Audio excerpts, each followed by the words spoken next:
dia a todos, graça e paz. Estou muito feliz, mais uma vez, de estar aqui com os irmãos para compartilhar da palavra do Senhor. Eu vou pedir que você abra sua Bíblia na primeira carta do apóstolo Paulo aos Coríntios, no capítulo 3. A gente vai ler do versículo 1 a 9, e esse será o texto nessa manhã para nossa meditação, a fim de que o corpo de Cristo, a igreja do Senhor, nessa manhã seja edificada pelo nosso Deus. Primeira carta de Paulo aos Coríntios, capítulo 3, versículos de 1 a 9. Eu vou pedir que a igreja acompanhe a leitura aí na tela, né?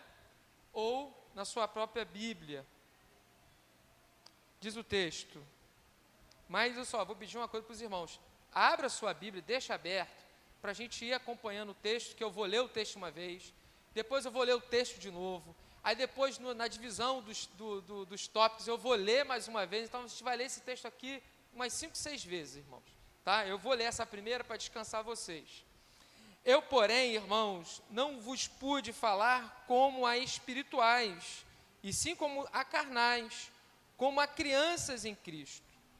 Leite vos dei a beber, não vos dei alimento sólido, porque ainda não podieis suportá-lo, nem ainda agora podeis, porque ainda sois carnais.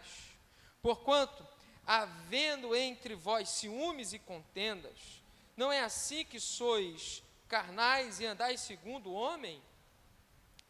Quando, pois, alguém diz, eu sou de Paulo, e outro, eu de Apolo, não é evidente que andais segundo os homens?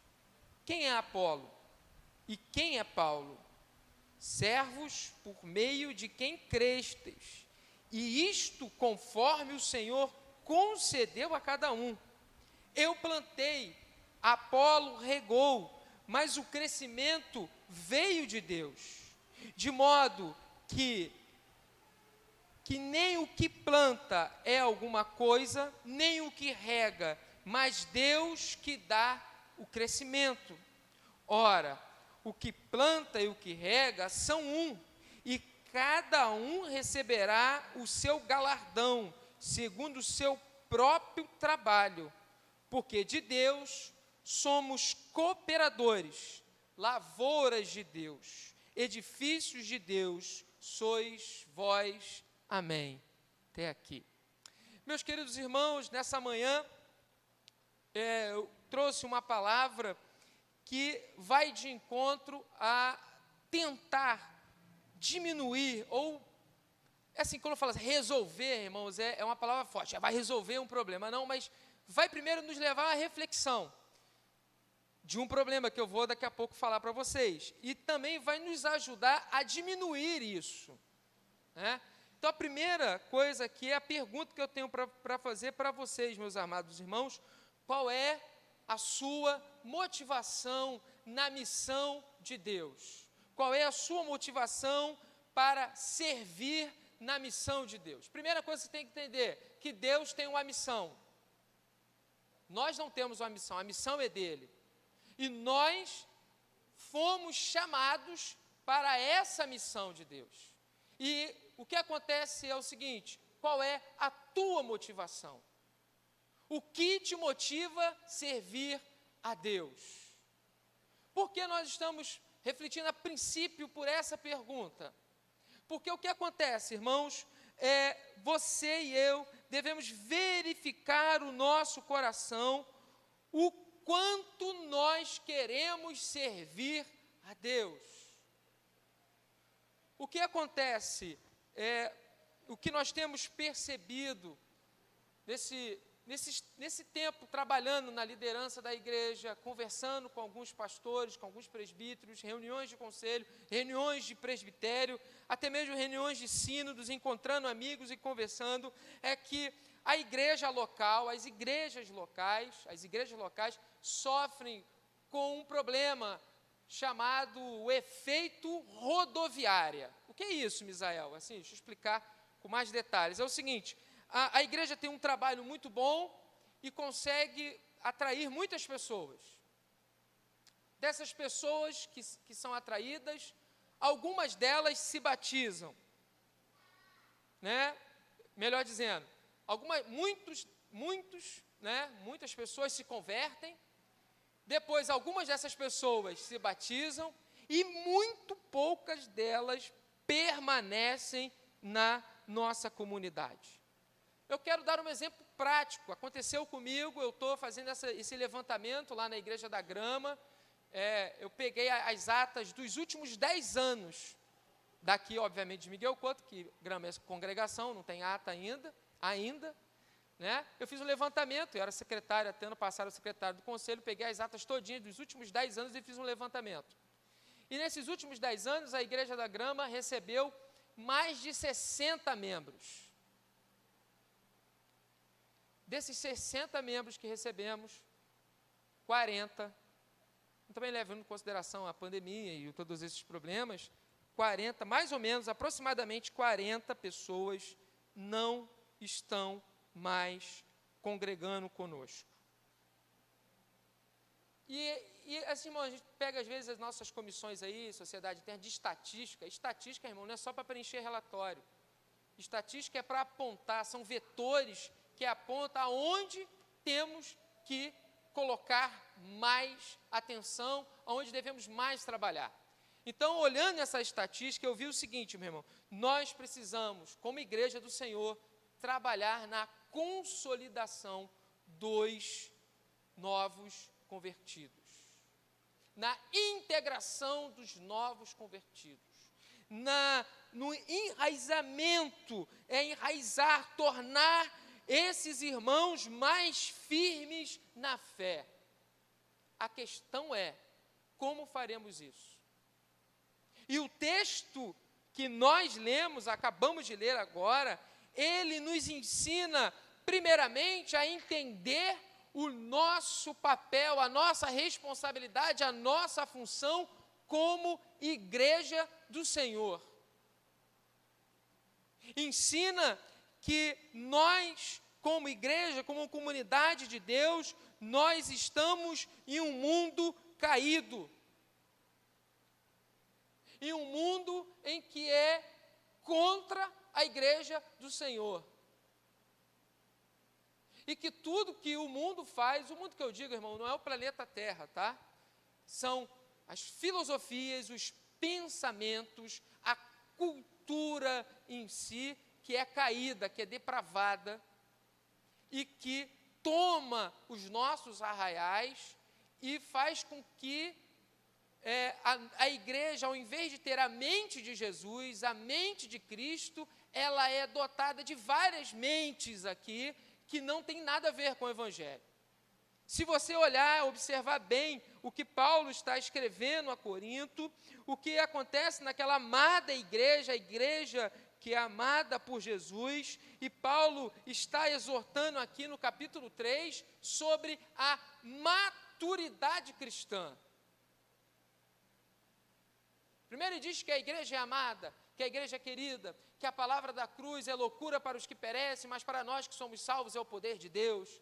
E aí ele vem falando sobre a questão de sermos mais espirituais, de termos mais sabedoria no Espírito Santo, mas quando chega no capítulo 3, ele diz, eu, porém, irmãos, não vos pude falar como a espirituais. Ele está exortando essa igreja a ser mais madura. E um comentarista do texto, Kistemark, ele diz o seguinte, o que é o cristão maduro? O cristão maduro é aquele que está vivo em Jesus, é aquele que está cheio do Espírito Santo e que sempre busca a glorificar a Deus o Pai. Então, logo a igreja de Cristo, Paulo está ensinando isso aqui para os coríntios, não pode viver como um pagão, como alguém que não conhece a Cristo. Era o que estava acontecendo com a igreja de Corinto. Eles estavam divididos em partidos, seguidores ao invés de Cristo, seguidores de homens. Uns se diziam de Paulo, outros se diziam de Apolo, outros se diziam de Pedro, e outros se diziam maior do que todos, porque se diziam de Cristo. Mas, na verdade, havia entre eles ciúmes, e dissensões, ciúmes e contendas. Resumo, panorama histórico, cultural da igreja de Corinto. Era uma igreja extremamente problemática, irmãos.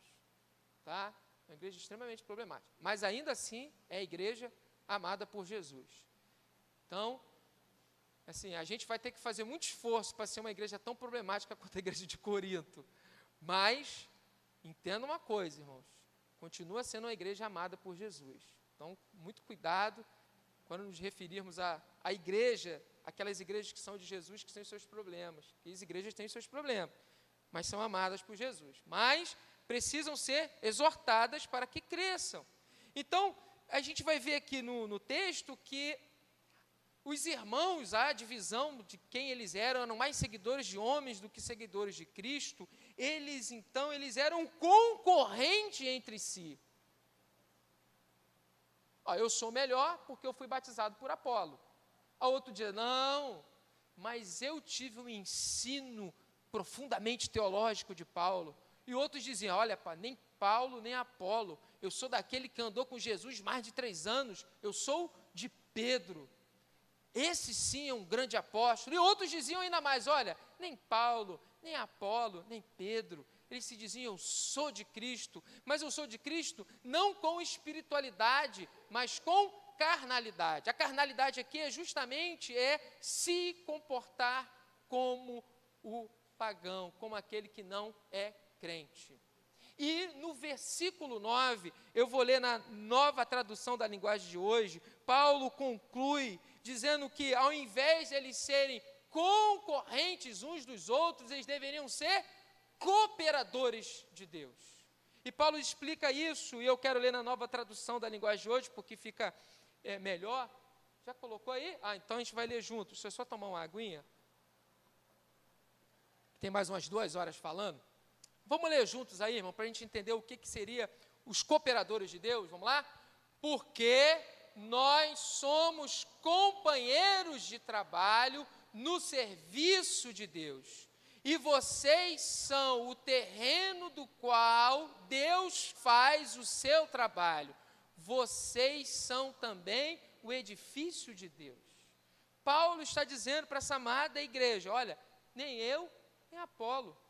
Um plantou, outro regou, que nós somos cooperadores, nós somos companheiros de trabalho sobre o governo de Deus, sobre a autoridade de Deus. Ele está dizendo, em outras palavras, que você e eu não somos melhores do que ninguém. Estamos no mesmo nível. E todos nós somos companheiros, cooperadores da seara de Deus e devemos trabalhar lado a lado para a edificação mútua da igreja. Quando Paulo vai falar sobre os dons espirituais, irmãos, já tinha um problema ali.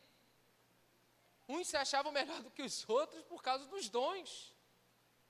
E Paulo deixa bem claro para nós hoje também que os dons só servem para uma coisa. E se não for para isso, é pecado. Para a edificação da igreja. O dom não é para destacar um irmão do outro. O dom é para a edificação da igreja. Por isso que Paulo propõe lá em 1 Coríntios 13, então, sobre o amor, que é superior a todos os dons.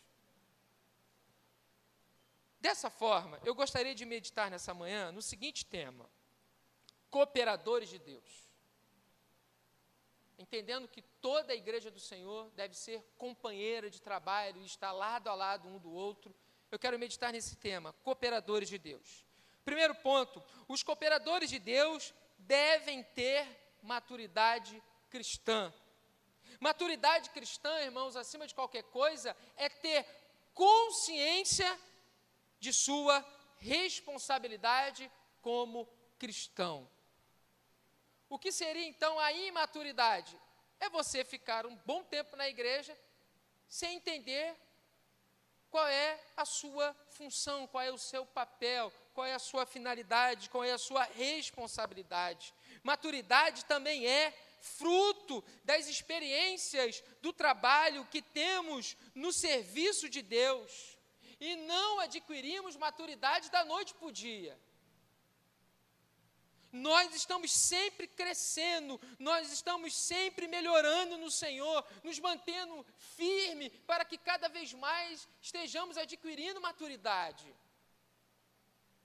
Não estou dizendo de um longo tempo, eu estou dizendo que no trabalho do Senhor, assumindo responsabilidades, cumprindo rigorosamente as nossas responsabilidades, nos obrigando a chegar no horário, a fazer a agenda, em cumprir aquilo que Deus colocou em nossa mão para fazer e fazer da melhor forma, isso é maturidade, irmãos. Porque muitas vezes vivemos em meio de pessoas que são imaturas, que não conseguem perceber a responsabilidade que tem em suas mãos. Nós, queridos irmãos, nós não lidamos com coisas materiais. Nós lidamos com algo que foi muito caro, nós lidamos com vidas. Uma palavra sua pode destruir a vida das outras pessoas, pode tirar pessoas da igreja. Eu ouvi uma vez uma pregação e é verdade, a nossa maior preocupação não é trazer pessoas para a igreja, ainda que isso seja muito importante, estou dizendo entre elas a maior é não tirar as pessoas.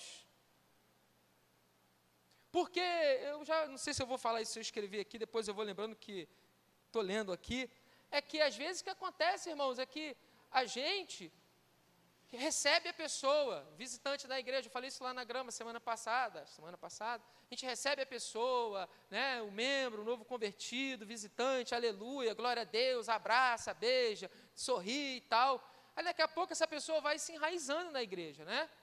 Aí daqui a pouco a gente, em vez de olhar a pessoa como alguém que é amigo, cooperador, a gente começa a olhar essa pessoa como concorrente, como alguém que quer nos tirar do nosso lugar, que nós tanto levamos para conquistar. Irmão, nós não temos nada, tudo é do Senhor. E se chegou alguém para te ajudar, deixa a pessoa te ajudar. Dá um passo atrás e deixa ela na frente, você só vai orientando. Isso é segurança em Jesus, isso é maturidade cristã.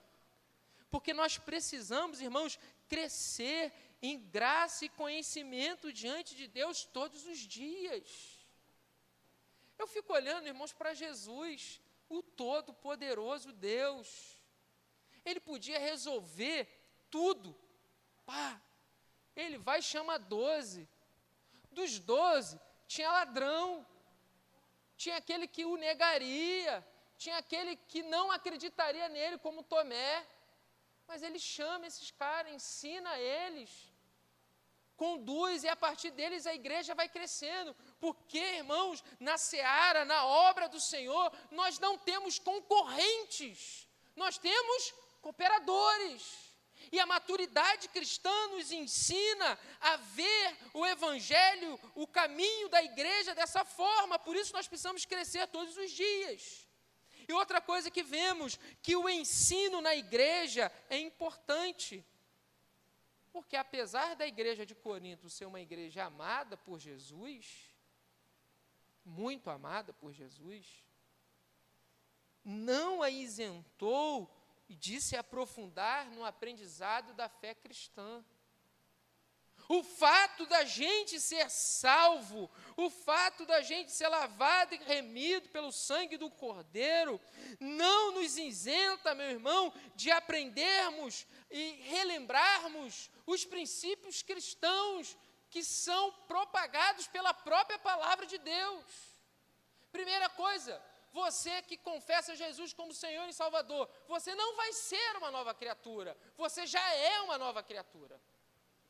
Você não vai ser filho de Deus, você já é filho de Deus por causa de Cristo. Os seus pecados não serão perdoados, você já foi perdoado por Cristo Jesus, pela obra salvífica na cruz do Calvário. E às vezes você chega para um irmão da igreja e fala assim: irmão, faz uma oração aí. O irmão fala assim: eu orar? Eu? É você, irmão, você é crente, rapaz. Mas é que eu tenho vergonha. Eu falei, eu sei que você tem vergonha, mas você precisa orar. Você precisa desenvolver, você precisa crescer mais e mais na graça e no conhecimento de Deus. Você precisa se aprofundar na fé. Não significa que o fato que você, como eu dei o exemplo aqui da oração, que você não é salvo. Pelo contrário, você é salvo, mas você precisa colocar essa salvação em prática. Isso é crescer, isso é ter maturidade. Outro ponto importante também é que a maturidade nos leva a entender que nós somos servos do nosso Senhor Jesus. Jesus disse bem claro que esse é maior entre todos esses aqui, seja aquele que serve. E Jesus deu um exemplo ainda mais profundo, uma lição, a maior lição de humildade, quando ele lava os pés dos seus discípulos.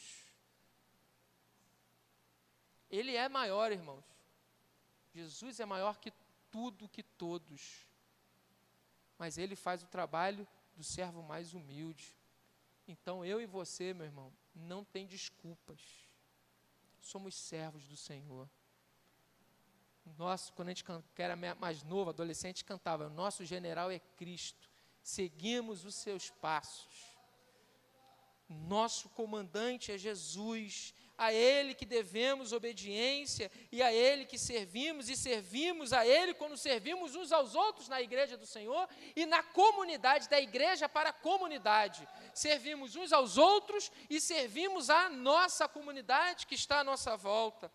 Somos cooperadores, somos companheiros e precisamos todos os dias aprender isso. Ser maduro também é reconhecer que você precisa aprender mais de Deus. Quarta-feira lá na Grama a gente tem um trabalho que é teologia e café, mas eu já disse para vocês, né? Está mais para teologia e chá, porque café está me dando insônia. Alguns irmãos pediram café, eles vão fazer lá. Mas uma oração que eu fiz lá, uma oração escrita, eu sei que talvez não seja muito comum para vocês, é: Senhor, dai-me humildade para aprender e ousadia para orar. Por quê, meu irmão? Para aprender, você precisa de humildade. Só vai buscar o aprendizado quem reconhece que não sabe. Eu falo isso por mim, irmãos, que eu cheguei à época de dizer, a cogitar a possibilidade de saber. O irmão lê um versículo, não, isso aí está dizendo sobre isso, meu irmão. Depois eu fui descobrir que tudo esse meu pensamento não tinha nada a ver com o texto que estava sendo escrito, com o texto que estava sendo lido, com o texto que estava sendo explicado. A arrogância nos cega a tal ponto de pensarmos que sabemos de tudo. E a arrogância cegou a igreja de Corinto, achando que seguindo Paulo, ou seguindo Apolo, ou se arrogando ser de Paulo, ou de Apolo, que foram eles que pregaram o evangelho para esses irmãos, que eles eram melhores do que uns dos outros. Não são. Na verdade, não são de forma alguma, porque a gente vê o seguinte, irmãos, uma vez que o que Deus revelou na sua palavra é um oceano de conhecimento, ou seja, se nós ficássemos aqui 365 dias, 24 horas por dia aqui, lendo, estudando a Bíblia, ainda assim teríamos muita coisa para conhecer de Deus. É muita coisa, gente, é muita coisa. Existem alguns comentaristas que passam por esse texto rapidinho, ele escreve 2, 3 frases só. Existe um outro que, se eu não me engano, é o Martin Lloyd Jones, que ele comenta sobre Romanos, eu não sei se é ele ou se é o Russell Shedd, eu sempre confundo os dois, que um versículo de Romanos é quase umas 40 páginas de comentário. Ou seja, irmão, ainda assim há muito que se aprender a respeito de Deus. E isso, querer aprender de Deus, é maturidade cristã.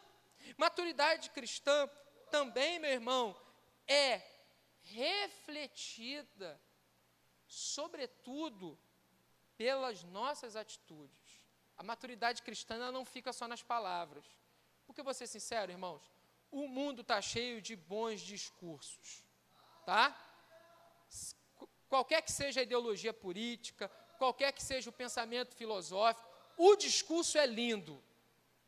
Você chora. bate palma. A questão é o comportamento, a atitude. Maturidade cristã, ela tem a ver com a profundidade do conhecimento de Deus, mas ela também caminha com a atitude.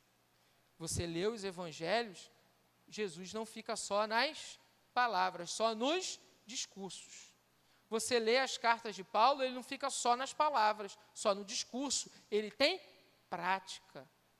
O que Deus fez por nós, não fez apenas de palavra, de discurso, mas fez verdadeiramente. Então, a maturidade cristã, ela está entre o que a simetria daquilo que a gente fala e da forma que a gente age. E por isso que Paulo está exortando a igreja de Corinto a eles serem espirituais. Ser espiritual, irmão, não é botar uma roupa branca e sair voando. Ser espiritual é viver conforme a tua fé, conforme a fé cristã. Caminhar dessa forma, de forma coerente com aquilo que você fala. Se você é nova criatura, você vai ter atitudes de nova criatura. Se você é filho de Deus, você vai andar como filho de Deus. Se você é igreja de Jesus, então você tem que ter a mente de Cristo. Segundo ponto.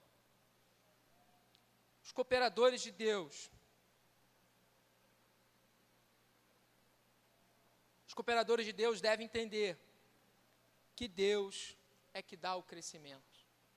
Os versículos de 4 a 7, em especial o 7, diz: de modo que nem o que planta é alguma coisa, nem o que rega, mas Deus que dá o crescimento. Então, estamos trabalhando, temos maturidade cristã, estamos seguindo, mas nós temos que entender o seguinte, meu irmão, que o crescimento da igreja e o crescimento como igreja vem de Deus. E às vezes nos arrogamos melhores e mais bem preparados do que os outros irmãos, mas esquecemos que no corpo de Cristo, cada um de nós temos uma função, cada um de nós temos uma responsabilidade. E quem dia após dia acrescenta os que são salvos, como diz lá em Atos dos Apóstolos, é o Senhor. Então entenda que a gente tem que ser maduro, que a gente tem que trabalhar, que nós temos que tomar a nossa responsabilidade como cristão, a nossa função, exercer o nosso papel, mas sempre confiando que de Deus vem o crescimento. Então nós devemos servir na missão de Deus, motivados pela certeza que Deus fará crescer a semente que plantamos e que regamos. Na verdade, a gente tem que parar e pregar e meditar muito mais sobre isso. Tá? Hoje não vai dar tempo. Primeira coisa que eu vejo com relação a isso, irmãos, é que Deus é muito misericordioso para conosco. Porque qual é a parte pesada dessa obra? Qual é a parte pesada da plantação? Qual é a parte que mais nos causa anseios? Que mais nos causa ansiedade, que nos deixa preocupados? É o crescimento. E aí Deus está dizendo na sua palavra assim: calma, filhão, um vai plantar, né? Um vai arar a terra, o outro vai cavar o buraquinho lá para colocar a semente, o outro vai vir regando todos os dias, mas não se preocupem, o crescimento sou eu que vou dar. O crescimento, ele vem de Deus. Então Deus é tão misericordioso que Ele não nos deu essa responsabilidade de fazer a obra crescer. Nós devemos ser conscientes que a nossa obrigação como cristão está em fazer aquilo que as nossas mãos alcançam, com toda a nossa força, com todo o nosso coração, e devemos aguardar com esperança o crescimento. A gente começa fazendo as coisas que o Senhor tem nos dado como direção, que precisam ser feitas. E aí, irmãos, a gente trabalha, a gente ora, a gente vai se aprimorando, mas o crescimento vem do Senhor. o crescimento vem dele. E temos que aprender que Deus está acima de nós, e nós estamos submetidos ao seu governo para cooperarmos uns com os outros, para que tenhamos a alegria de ver mais e mais pessoas se rendendo aos pés de Cristo pelo poder do Espírito Santo. Porque o que pregamos é o Evangelho, e essa boa nova que pregamos, meus irmãos, como Paulo diz, ela é poderosa. Ele vai dizer aí, se você voltar um pouquinho aí o texto, é lá no capítulo 1, no verso 18, coloca aí para a gente, por favor, só para a gente ler. Vamos lá, vamos ler juntos? Certamente a palavra da cruz é loucura para os que se perdem, mas para nós que somos salvos, poder de Deus. O que pregamos, meus irmãos, é poderoso. Isso nos ensina uma coisa, às vezes eu tenho falado muito isso lá na Grama, então, obviamente que a mensagem aqui é reflexo daquilo que eu tenho pregado lá, né? É óbvio, né? Em parte conhecemos, em parte profetizamos. Que às vezes a gente quer flertar, quer tornar a igreja um ambiente mais propício às pessoas de fora, né? Tornar a igreja mais parecida com o mundo para atrair o mundo. Não precisamos disso. O Evangelho, ele é poderoso. Porque para aqueles que se perdem, o que nós pregamos é loucura. A igreja não precisa ter cara de mundo, a igreja precisa ter a cara de Cristo. Ela deve refletir Cristo. Ela deve exalar o bom perfume de Cristo. Ela deve se comportar e pensar como Cristo. E é isso que atrai pecadores à cruz, meus irmãos. O que o mundo quer ver em nós é a diferença mesmo.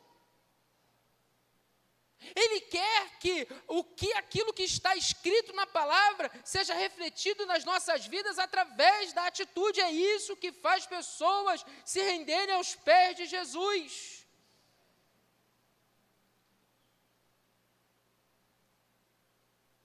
A boa nova que pregamos é poderosa, meus irmãos, porque não há pecador que resista à graça inefável do nosso Senhor Jesus Cristo. Não tem coração duro, não tem coração de pedra que resista à graça de Jesus. Quando Jesus diz é meu, acabou, ninguém mais pode mudar isso, nem a própria pessoa. Então, é confiado nisso que nós devemos entender que Deus que dá o crescimento. Portanto, meus irmãos, vejam o seguinte, que o nosso trabalho não é vão. Porque eu devo assumir as responsabilidades, porque eu devo trabalhar, me dedicar, e ir até onde as minhas mãos alcançam para fazer a obra do Senhor, porque o nosso trabalho não é vão. Porque de uma forma ou de outra, por mais que demore, os campos darão os seus frutos. A sua motivação para servir a Cristo deve ser a certeza que Deus fará prosperar o trabalho das mãos do seu povo. Trabalhe para o Senhor, meu irmão. Trabalhe para o Senhor, minha irmã, com o seu coração alegre. A gente sai, como o salmista diz, né? A gente vai regando com as nossas lágrimas, mas volta colhendo com júbilo. É assim que caminha a igreja, é assim que a igreja de Cristo deve ser. Terceiro ponto e último, a água está dando aqui. No final beba a água toda. Os cooperadores de Deus devem ser unidos. Versículos 8 e 9 diz assim, deixa eu ver se eu me perdi aqui. 8 e 9. Ora, o que planta e o que rega são um. E cada um receberá o seu galardão segundo o seu próprio trabalho, porque de Deus somos cooperadores, lavouras de Deus, edifício de Deus sois vós. Os cooperadores de Deus devem ser unidos, porque o nosso trabalho em si, meu irmão, é um só, é propagar, pregar o Evangelho pela vida e pela palavra. Então, ao invés de pensarmos em concorrência um dos outros e dividirmos em partidos, uns de Paulo e outros de Apolo, devemos nos apegar à certeza que cada um de nós temos uma responsabilidade na obra do Senhor. Ter partido, quando a igreja tem essas divisões, irmão, estou dizendo, não é o nosso caso não, eu estou dizendo de forma geral, tá? Quando a igreja está dividida em partidos, isso é uma lástima, porque nós somos o corpo de Cristo. E Paulo vai mais na frente explicar isso aqui, nós somos o corpo de Cristo, nós somos um só. Claro que cada um tem uma função, cada um tem uma responsabilidade, que é importante para o crescimento da obra do Senhor. E outra coisa que é mais importante sobre tudo isso, não foi Paulo ou Apolo que morreu na cruz para nos reconciliar com Deus, mas foi Cristo. Então perceba que quando a gente se divide, irmãos, em facções, quando a igreja se pensa dessa forma, é um problema, porque ela deixa de seguir a Cristo e começa a seguir os seus próprios interesses. E Paulo está admoestando, exortando essa igreja e aplica-se para nós, para nos relembrarmos disso e sabermos, opa, isso aqui vai causar problema. Não, irmão, não. Eu aprendi que não é assim que caminha, não. Nós somos um só em Jesus. Cada um de nós temos uma responsabilidade diferente no corpo de Cristo, mas nós somos unidos. Porque nem o que planta, nem o que rega é melhor. Nosso trabalho é de cooperação um com o outro, é de ajudar um ao outro, é de ser companheiro, é de estar lado a lado, porque foi Cristo quem morreu por nós. Os meios mais eficientes na pregação do Evangelho é a unidade e a cooperação. Na verdade, esses meios refletem o nível de maturidade cristã da igreja. Quanto mais unidos, significa que somos mais maduros em Cristo Jesus. Quanto mais cooperamos uns com os outros, mais maduros em Cristo Jesus. E esses dias eu estava refletindo, irmãos, vendo reportagens, filmes, essas coisas assim, né? E aí eu, pensando sobre essa questão de unidade, de cooperação, de união, de relacionamento, tudo isso, eu fui, me deparei com o seguinte aspecto, né? Eu fico vendo as tropas de elite das Forças Armadas e das Forças Auxiliares, que são as forças policiais, né? Eles têm algo em comum, né? São muito bem treinados, mas entre os componentes daquele grupo, daquela unidade, né, já diz assim, né, são bem relacionados, eles confiam uns nos outros, precisa confiar, confiam um no outro, eles cooperam um com o outro, eles são muito unidos. Em resumo, irmão, como eu já disse, eles são uma unidade. Uma tropa de elite, seja ela qual for, são vários grupos, né, de tropa de elite, eles são unidos. Na verdade, irmãos, o relacionamento deles fora do trabalho é com eles também. E confiam mutuamente uns nos outros. E vivem uns com os outros. Isso, meu irmão, é reflexo da união e da cooperação. São pessoas diferentes, com criações diferentes, de localidades diferentes, que têm a mesma missão. Não é isso a igreja? Pessoas com histórias diferentes, com mentalidade diferente, cada um vem de um lugar do país, cada um vem de um lugar do bairro aqui, mas todos nós temos apenas uma missão, que é servir a Deus, que é pregar o Evangelho, é que amar um ao outro, é que amar ao próximo, é que levar o Evangelho do Senhor Jesus, unidos em confiança, trabalhando lado a lado um do outro, fazendo com que a obra do Senhor tenha a prosperidade do Senhor. Porque é o seguinte, meu irmão, Deus não opera onde há confusão, onde há bagunça. quando Jesus expulsou o demônio, os fariseus disseram, olha, ele expulsa em nome de Beelzebu. E Jesus, eu não lembro toda a passagem, mas eu lembro que Jesus fala assim, olha, não pode. Porque o reino dividido entre si não prospera.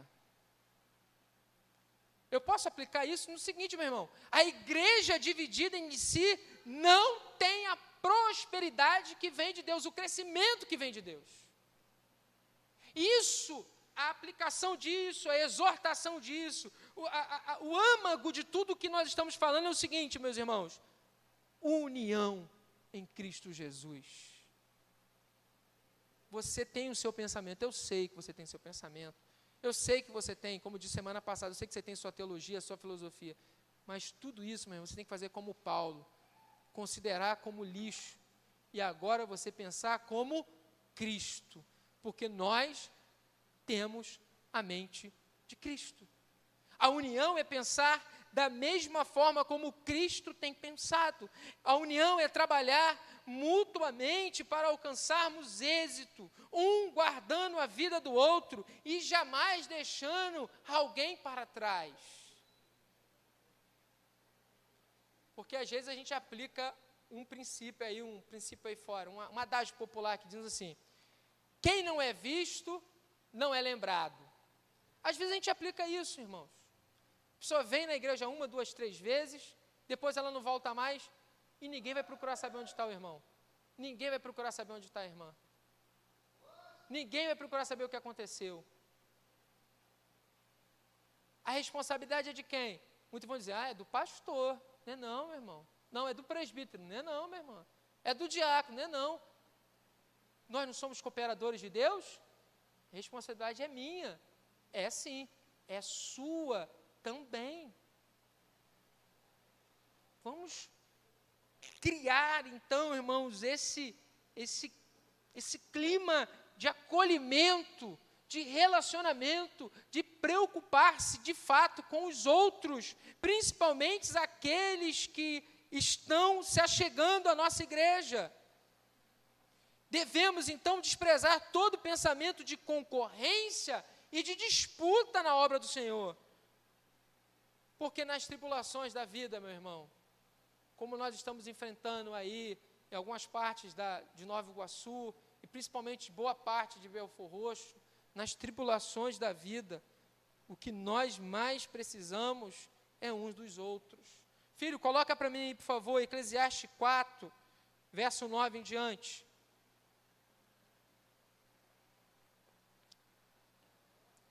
Salomão nos ensina, Eclesiastes 4, 9. Olha só, vamos ler juntos até o 12, tá bom? Melhor é serem 2 do que 1, porque tem melhor paga do seu trabalho. Verso 10. Porque se caírem, um levanta o companheiro. Aí, porém, do que estiver só, pois caindo, não haverá quem o levante. 11. Também, se 2 dormirem juntos, eles se aquentarão, mas se um só, como se aquentará? E, finalmente, 12. Se alguém quiser prevalecer contra um, os 2 lhe resistirão. O cordão de 3 dobras não se rebenta com facilidade. Eu preciso de você. Nós precisamos uns dos outros. É o que Paulo ensina à igreja de Corinto, é o que nós aplicamos em nossas vidas mesmo. Andemos então, irmãos, lado a lado uns com os outros, unidos pelo amor fraternal, lançando fora todo pensamento de divisão e buscando em Deus sermos um só em Cristo Jesus. 3 aplicações práticas, só para a gente rememorar o que falamos. Primeiro, se preocupe em amadurecer em Deus. Você quer que a sua igreja cresça, eu sei disso. Eu quero, eu sei que você quer. Então você, amadureça em Jesus. O que é isso, Misael? É simples. O que você aprende na Bíblia, você coloca em prática. Não é nada demais. Espera vir um anjo do céu, jogar um negócio em você, te mergulhar dentro de uma água, fazer você rodar, girar, você subir, e aí sim, agora eu alcancei toda a maturidade. Não, meu irmão, é você colocar em prática aquilo que você aprendeu na Bíblia. Segundo, trabalhe com alegria e com esperança. Deus foi Ele quem prometeu fazer crescer. Então trabalhe tranquilo. Terceiro, sejamos unidos para que o mundo veja que o nosso discurso de amor combina com a nossa atitude, com a nossa vida cristã. E aí, irmãos, como eu fiz o problema lá na frente, lá na introdução, observando que com esses princípios nos tornaremos a igreja um ambiente mais saudável para todos aqueles que se achegarem a nós. E nós faremos com que esses se enraizem na casa do Senhor. E aí, meu irmão, nós conseguiremos, pela graça e pela misericórdia de Deus, diminuir das nossas igrejas locais. Eu falo isso aqui, eu compartilho isso, essa minha preocupação com vocês aqui em Miguel Couto, como eu tenho essa preocupação em Grama. Diminuiremos o efeito rodoviária que tanto tem nos afligido. Que Deus, nessa manhã de domingo, que Deus nos abençoe, que Deus opere essa palavra em nossos corações. Eu vou pedir que você fique de pé, feche os seus olhos, porque eu quero estar orando nesse momento.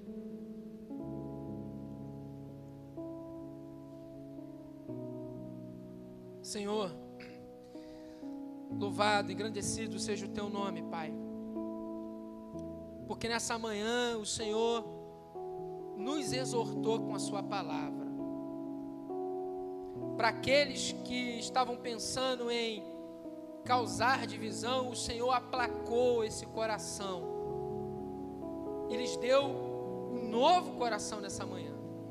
Para aqueles que estão voltados a trabalhar, a se unir, a cooperar uns com os outros, o Senhor derramou a tua unção, o teu refrigério, para que eles tenham certeza que essa é a tua vontade, que esse é teu propósito, Senhor. Para aqueles que estão trabalhando há um tempo e não têm visto o crescimento, que não têm visto os frutos no campo, o Senhor nessa manhã prometeu que dará o crescimento no tempo oportuno. Faz, Senhor, a tua obra no meio da tua igreja. Prepara cada dia mais os nossos corações para amadurecermos em todo o conhecimento que o Senhor tem nos dado. E ainda, mais uma vez, Senhor, nós pedimos por todos aqueles que estão passando por uma situação de calamidade nos bairros de Belfor Roxo e alguns bairros de Nova Iguaçu, Senhor. Ó Deus, nós não temos necessariamente explicações para essa hora, Pai, mas sabemos que a água subiu mais de 1 metro em determinados lugares, inundou casas, destruiu móveis, Senhor. Está agora causando trabalho, transtorno para um monte de família, Senhor. E te pedimos, ó Deus, o teu consolo, o teu abrigo, e que nós, Senhor, como tua igreja, continuemos unidos para auxiliar, para cooperar com todos aqueles que estão necessitados, Pai. Abra os nossos corações para contribuirmos, para que estes que estão sofrendo, a gente possa, Deus, pela tua graça, pela tua misericórdia, diminuir a dor, ó Pai. E aqueles, ó Deus, que estão ainda com seus corações desesperados, nós te suplicamos em nome de Jesus, que o Senhor conforte, console o coração, que o Senhor traga ânimo, que o Senhor traga alegria a essas famílias, ó Pai. Que cada vez mais o sofrimento que passamos nesse momento não seja, Deus, para desanimar a tua igreja, mas para cada vez mais unirmos no amor que há em Cristo Jesus, ó Pai. É o que nós te pedimos nessa hora. E te pedimos também que o Senhor esteja abençoando cada pessoa que entrou nessa igreja pela manhã. Ó Deus, com seu coração voltado para ti, talvez muitos desanimados, passando por dificuldades, mas temos a certeza, Pai, que Teu Espírito Santo está neste lugar. E o Senhor tem operado para a Tua glória em cada coração nessa manhã. Traz, ó Deus, alegria a cada um que está aqui, porque na Tua presença, Senhor, há plenitude de alegria. Por isso nós te bendizemos, por isso nós glorificamos a Ti, em nome e por amor de Jesus.